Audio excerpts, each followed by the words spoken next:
So I don't know if you guys if you're signed up for Joe's Substack, but if you haven't, you need to do that. He writes great articles there and sends them right to you or to your email on transhumanism.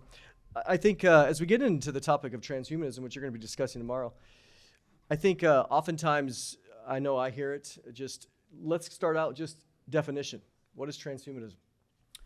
Well, there are a lot of different definitions. I try to spice it up because I'm asked that question a lot. But I think the central theme of transhumanism is the belief that technology itself is salvational, that human salvation lies ultimately in our creations. And although I myself don't take what you would call an orthodox religious view on this, I think the spiritual elements that you see in transhumanism basically translate into humanity creating for ourselves heaven on earth, humanity creating supernatural entities via artificial intelligence and other means, and then once those entities have surpassed humanity, in the predictions of many transhumanists, and certainly in the post-human realm, the idea is that humanity will ultimately have to submit or fuse with this sort of digital deity, and that could happen via a number of vehicles. All of them are proposed, and many of those vehicles are in active development. So anything from virtual reality to an implanted brain-computer interface to other more standard means. So in short, transhumanism is a religious point of view that holds technology up as the highest power. You know, talk about that, because that might seem very counterintuitive to people, and thinking that for the most part, talk about those that are on the leading edge, kind of the technological edge of these people aren't necessarily going to church every Sunday. And so when we think about religion, oftentimes we can think about that. Talk about really that really interesting dynamic, or almost oxymoron, in the sense of secular people seeking eternity in a religious sense. Well, I mean, from a scientific point of view, humanity is at the pinnacle of creation. Outside of the existence of extraterrestrials, a scientist would say that human intelligence is the greatest intelligence on the planet.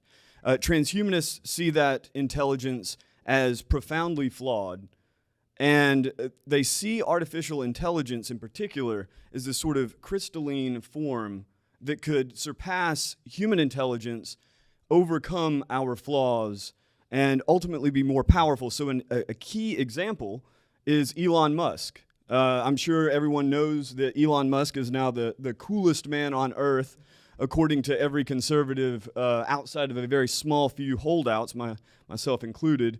But cautious, for sure.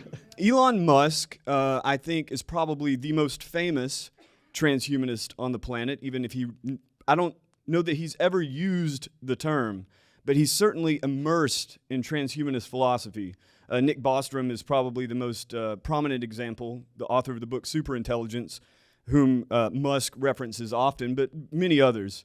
So when you look at the Neuralink device, the stated intent behind the Neuralink device is to link human biological intelligence with artificial intelligence. Of course, artificial intelligence is being developed by Tesla. Musk has hinted a number of times openly that artificial general intelligence, meaning something that is roughly equivalent to human intelligence in its breadth and its depth, but obviously far faster, far more accurate.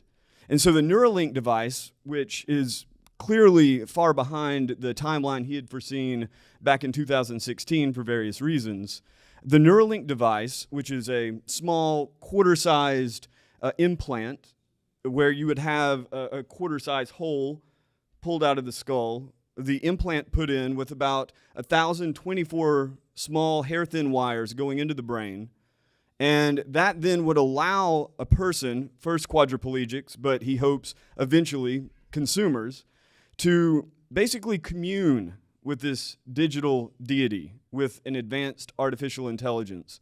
And his purpose, he says, is to spare humanity from the imminent dangers that would ultimately be posed by an advanced artificial intelligence. It would allow us to keep up And it would allow us again to fuse with it, to merge man with machine, a human AI symbiosis. And that symbiosis between man and machine, first articulated by a DARPA researcher back in the 60s, that is really at the core of transhumanism, the humanity as a transitional entity going towards something else, and technology being the means for humanity to transcend our earthly flaws and weaknesses and hopefully become, in some sense, to the extent that technology is the highest power, some sense divine in that view.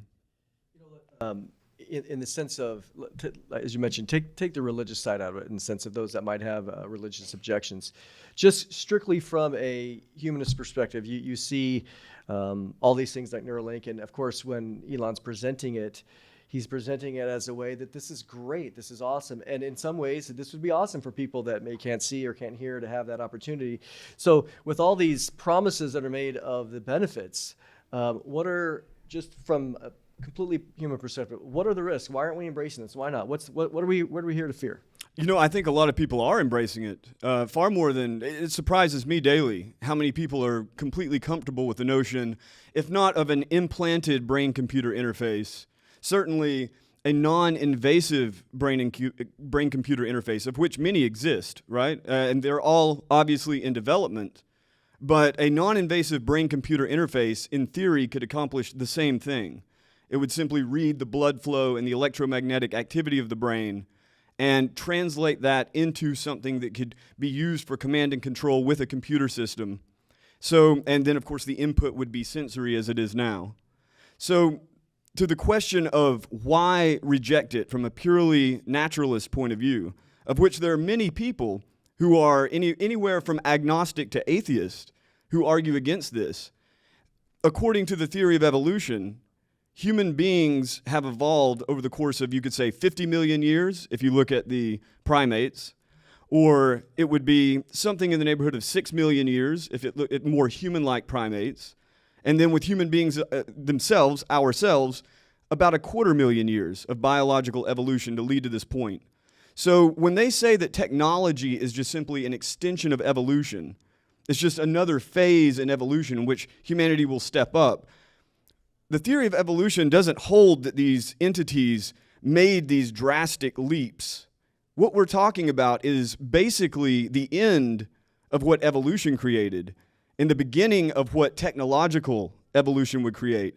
And all of the disruptions to our instincts, all of the disruptions to our neurological faculties, and ultimately all of the disruption to the social order, which we already see now, would, whether or not it ended up beneficially or you know, a horrendous disaster, what you're talking about basically is the end of us, the end of Homo sapiens, and the beginning of what Elon Musk's, the mother of Elon Musk's children calls Homo techno. And I think that from a purely naturalist, physiological point of view, that hubris should be checked at every turn, because what we are is developed and integrated into the planet in a natural fashion. And what technology has done, particularly over the last 150 years, is to completely detach human beings from that natural order. And it has been devastating on the broader planetary ecosystem.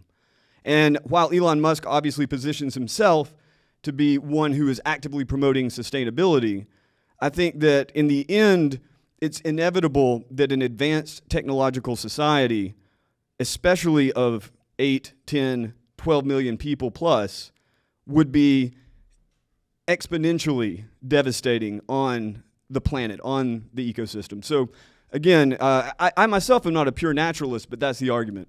No, fair enough. When we think about just our culture as it relates to, Tim mentioned it, just the Hollywood culture, the movie culture, in the sense of how young people are being conditioned, how realistic is it to stop the wave of transhumanism? What do we do? I mean, if that's the goal, how realistic? So imagine that all of the goals of transhumanism are either possible or even inevitable. I think that the momentum, the cultural momentum from Silicon Valley to academia, to the World Economic Forum, to the Chinese Communist Party, and various other entities around the world, the momentum towards these goals, the momentum towards that man-machine symbiosis is so powerful.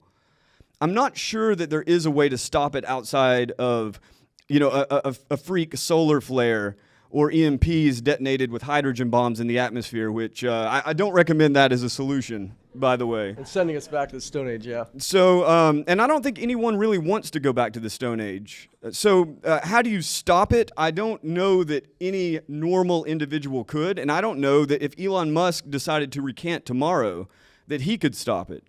Because that momentum is so powerful with such a deep history and so much money and so much reputation invested.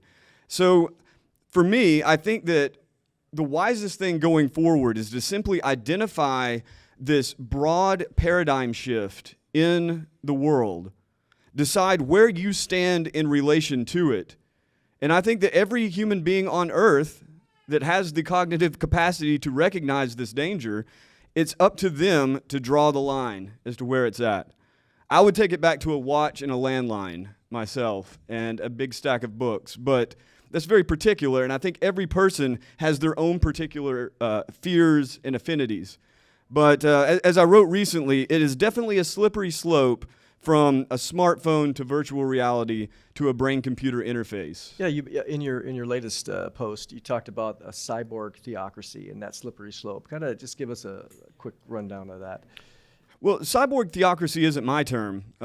It comes from, we'll just call him a mad Albanian who has never really defined the term, and he never plans to, I don't think. And honestly, I don't think he has to. He simply points to those elements in the culture that he sees as embodying the brain-machine interface from what ultimately is a theological point of view. And so a cyborg theocracy is a technocratic civilization in which whoever wields the most powerful technologies will determine history. And so as we are ruled by these technologies, including the microphones in front of our faces and the speakers echoing out, as human minds are shaped by these technologies, that theocracy is given realization. And so the slippery slope to a cyborg theocracy, to me, is simply the degree to which individuals in a society orient themselves towards technology and those who wield technology as being something either sacred or at the very least something that one must submit to and that one submits one's children to. And I think that the way out of that begins with the traditional orientation towards the divine, the traditional orientation towards that which transcends this physical realm. And the decisions made and the lines drawn, inasmuch as they are based on that orientation towards some sort of supernatural, or at the very least, non-human in origin divinity. To the extent human beings are oriented towards that, I don't know that a brain-computer interface, I don't know that a brain chip would compromise that person's soul. Because I think that technology is neutral to the extent that it is part of the physical realm and it is separate from the deepest human self, and it's separate from the highest divine form. And so however far we're dragged along in that process, however crazy and science fiction-ish and horrific and dystopian it may be, I think that path to the divine always exists, and so I don't think that there are any absolutes there. Yeah. Well, Joe, appreciate it. You don't want to miss his talk tomorrow, and appreciate you being here. Thank you very much, sir.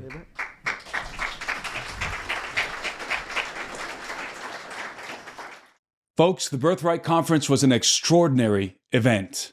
We filmed over 6 hours of content, including presentations from myself, Joe Allen, Gary Haven, and Mancow Muller, covering a variety of topics such as theological perspectives on angels and how they relate to extraterrestrials, transhumanism and the post-human paradigm, UFOs and alien abduction, and the dehumanization and depopulation agenda of the globalist elite.